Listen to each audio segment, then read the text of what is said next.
नमस्कार, मैं प्रिया गुप्ता और आप देख रहे हैं नेशन नाउ समाचार। आइए रुक करते हैं यूपी की कुछ खास खबरों की ओर।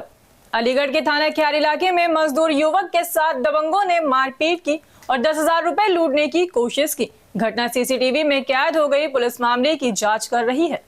कहावत भैया जी तुम्हारे संग बात के भैया का हम आते आ रहे हैं बाद में तो काम करके। हाँ जी। तो किन्ने मेरी हेड पे गाड़ी रोक ली है। हाँ।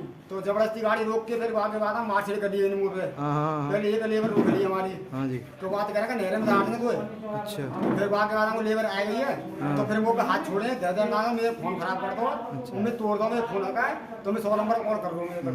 अच्छा। तो मेरे ऊपर फोन तोड़ के तो बाद के बाद हम दे दे तीन ने बाद हम और वो आए किन्ने मार छेड़ कर जाएंगे। और तुम्हारे संग कौन है भैया? कौन कौन मेरे है? संग आकाश और राम बाबू संग मेरे। अच्छा, गो मारे। हाँ, तीनों मारे हम। अमेठी के ग्रामीण इलाकों में रात के वक्त उड़ती एक चमकीली संदिग्ध वस्तु ने लोगों में दहशत पैदा कर दी है। पुलिस इसे अफवाह बता रही है, लेकिन ग्रामीण अभी भी भयभीत हैं।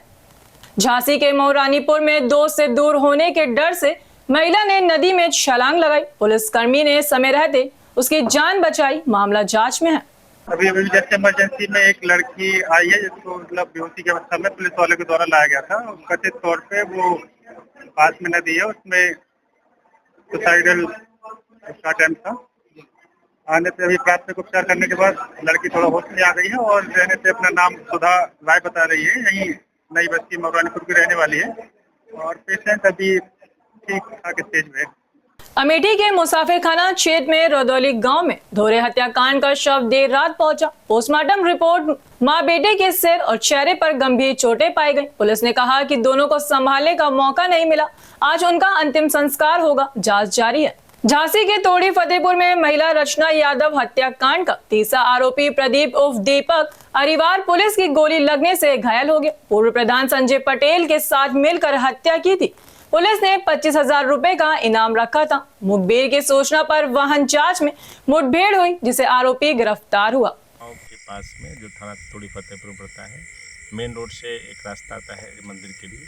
वहाँ पर स्वाट टीम और तोड़ी फतेहपुर पुलिस के ज्वाइंट ऑपरेशन में एक बदमाश से मुठभेड़ हुआ, जिसमें बदमाश को गोली लगी है। जो इंजर्ड बदमाश है उसको हॉस्पिटलाइज कर दिया गया है। जो इंजर्ड बदमाश है उसका नाम दीपक उर्फ प्रदीप अहिरवार है। ये जो थाना तोड़ी फतेहपुर में हत्या का मुकदमा में वांटेड है, जिस पर 25,000 रुपये का इनाम था। इसको गिरफ्तार किया गया है। इसके पास से मोटरसाइकिल बरामद हुई है, जिसके बारे में विशेष जानकारी की जा रही है। और जिस तमंचा से इसने पुलिस फाटे पर फायर किया गया, तमंचा और कोका कारतूस बरामद हुआ है। बदमाश से विस्तृत पूछताछ करने के बाद से अग्रिम विधिक कार्रवाई थाना तोड़ी फतेहपुर संपादित की जाएगी। फर्रुखाबाद के भगवानपुर में बाढ़ राहत सामग्री के वितरण के दौरान ग्राम प्रधान मंजू देवी और पति सोरन सिंह ने पड़ोसी जनपद शाहजहांपुर के लोग के साथ मिलकर लूटपाट की कोशिश की। लेखपाल ने दोनों के खिलाफ सरकारी कार्य में बाधा व लूट प्रयास का मुकदमा दर्ज कराया। जांच में कई अपात्र मिले। ग्राम पंचायत बसोला के ग्राम प्रधान ने जबरदस्ती बाढ़ राहत सामग्री लेने का प्रयास किया था। क्या कार्रवाई की गई?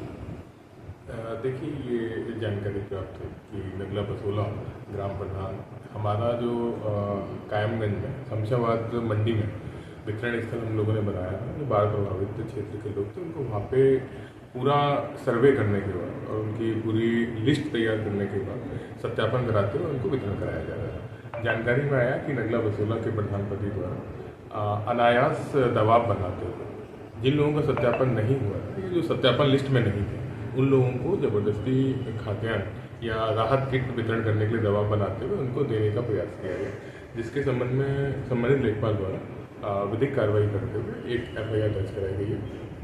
उसकी जांच कराते हुए जो भी इसमें दोषी पाया जाएगा उसे खिलाफ कार्रवाई।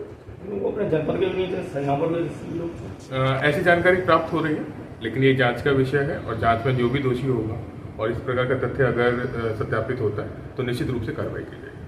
हमीरपुर के राट कस्बे में बिना मान्यता प्राप्त 4 विद्यालयों को बंद कराने से शिक्षा माफियों में हड़कंप मच गया। बार बार शिकायतों के बाद अब बेसिक शिक्षा अधिकारी की टीम ने सख्त कार्रवाई की। अवैध विद्यालय बंद कराने से शिक्षा प्रणाली में सुधार की उम्मीद बढ़ी है। फर्रुखाबाद के रामेश्वर नाथ मंदिर के पास पुल पर खड़ी बालिका को चक्कर आया। वो बाढ़ के पानी में गिर गई। तेज बहाव में डूबती बालिका को स्थानीय लोगों ने बहादुरी से बचाया उसे सीएचसी में भर्ती कराया गया है। मामले की जांच जारी है। अयोध्या के सुशील कुमार ने बड़ा ऐलान किया कि मानकों के विपरीत काम करने वाले अस्पतालों पर सख्त कार्रवाई की जाएगी। झोला छाप डॉक्टरों पर सख्त शिकंजा कसा जाएगा। अब किसी भी तरह की लापरवाही बर्दाश्त नहीं की जाएगी। सभी सीएचसी और पीएचसी का जो समय है ग्रीष्मकालीन और सर्दियों वाला वो अलग अलग है। अगर हम गर्मी की बात करें और सितंबर एंड तक की बात करें, अप्रैल से सितंबर तक ये होता है 8 बजे से 2 बजे तक ओपीडी का टाइम। और अगर सर्दियों में बात करें तो 10 बजे से लेकर 4 बजे। लेकिन जहाँ सीएचसी और पीएचसी में अंतर की बात करें तो सीएचसी जो है 24/7, चाहे वो इमरजेंसी सेवाएं हैं, चाहे वो हमारी प्रसूति वाली सेवाएं, ये 24 घंटे है। लेकिन जहां हम पीएचसी की बात करते हैं वहाँ ये इमरजेंसी सेवाएं 24/7 नहीं, केवल 8 से लेके 2 तक है, या सर्दी में 10 से लेके 4 तक।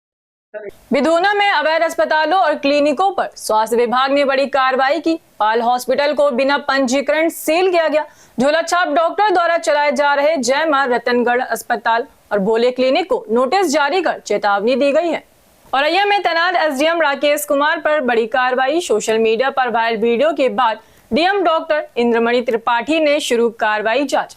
प्रारंभिक जांच में दोषी पाए गए एसडीएम प्रशासन की छवि करने का आरोप, तत्काल निलंबन।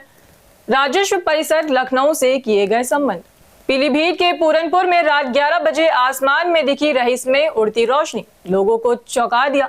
कई मोहल्ले में देखा गया ये नजारा चर्चा का विषय बन गया। सोशल मीडिया पर वीडियो वायरल हुआ तो पुलिस ने जांच शुरू कर दी। लोगों से शांति बनाए रखने की अपील की गई है। पीलीभीत के समस्त नागरिकों से अनुरोध किया जाता है, पिछले कुछ दिनों से कुछ जगहों पर अन्य जनपदों में यह अफवाह फैलाई जा रही है ड्रोन से संबंधित। जनपद पीलीभीत में सभी नागरिकों से अनुरोध है कि यदि ड्रोन से संबंधित कोई अफवाह या कोई जानकारी सूचना किसी के द्वारा दी जा रही है तो उसको तत्काल अपने संबंधित थाने या 112 पर कॉल करके पुलिस को सूचित करें। किसी भी प्रकार से कानून व्यवस्था को अपने हाथ में न ले, किसी के बहकावे में आके कोई गलत कदम न उठाए। यदि कोई भी व्यक्ति या समूह इस प्रकार से कानून व्यवस्था को अपने हाथ में लेगा तो उनके विरुद्ध कठोर कानूनी कार्रवाई करी जाएगी। मेरा आप सभी लोगों से पुनः अनुरोध है कि यदि ऐसी कोई भी सूचना कोई आपको देता है तो उसको तत्काल पुलिस को दें। पुलिस तत्काल मौके पर पहुंच के उसकी गहनता से जांच करेगी और उसके उपरांत जो भी तथ्य हैं उनसे आपको अवगत कराया जाएगा और उसमें सुनिश्चित कार्रवाई करी जाएगी। किसी भी प्रकार से किसी अफवाह के बहकावे में आके कोई अन्य प्रकार की कार्रवाई न करें। धन्यवाद। अमेठी के थौरी आजाद नगर गांव में एक महिला का शव घर के अंदर कमरे में फंदे से लटका मिला। परिजनों ने ससुराल पक्ष पर दहेज हत्या का आरोप लगाया। घटना के बाद गांव में हड़कंप मच गया। पुलिस ने शव को पोस्टमार्टम के लिए भेजकर जांच शुरू कर दी है। कौशाम्बी पुलिस को मिली हाईटेक फॉरेंसिक वैन। पुलिस अधीक्षक राजेश कुमार ने पुलिस लाइन में हरी झंडी दिखाकर इसे जारी किया। ये वैन न्यूनतम तकनीकी से लैस है और घटनास्थल पर वैज्ञानिक तरीके से साक्ष्य इकट्ठा कर अपराधियों की जांच की गुणवत्ता बढ़ाएगी। अभी 18 अगस्त को माननीय मुख्यमंत्री उत्तर प्रदेश महोदय द्वारा प्रदेश के सभी 75 जिलों को mobile forensic van flag off किया गया था। सभी जनपदों को मोबाइल फोरेंसिक वैन दी गई है।